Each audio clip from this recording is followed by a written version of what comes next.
දෙමව්පියන්ට වගකීමක් තියෙනවා තමන්ගේ දරුවෝ සෝෂල් මීඩියා ඇවිල්ලා මොනවද කරන්න කියලා හොයලා බලන්න.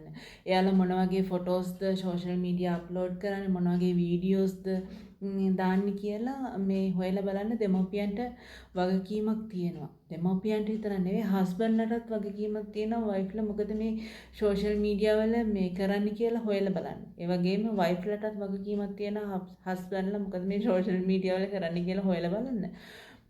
මේ මොකද මේ දැන් කාන්තාවෝ විදිහට ගෑනු ළමයි විදිහට ගොඩක් පරිස්සම් වෙන්න ඕනි මේවට දාන ෆොටෝස් වීඩියෝස් ගැන ඒ නිසා මොකද ඕවා රස විඳින්න කට්ටිය ඕන තරම් ඉන්නවා.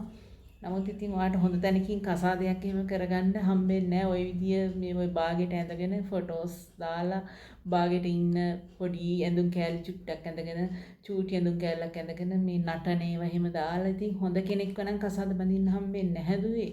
ඒ જાතියෙම මේ ඒවටම ආස වෙන අයගේවටත් ආස කෙනෙක් ඉතින් තමයි වාගේ පාර්ට්නර් විදිහට තෝරගන්න වෙන්නේ. ඒ නිසා දෙමව්පියෝ හස්බන්ඩ්ලා වයිෆ්ලා පොඩ්ඩක් මේ බලන්න මේ ඔයාලගේ පාර්ට්නර් මොකද මේ සෝෂල් මීඩියා ඇවිල්ලා කරන්නේ කියලා.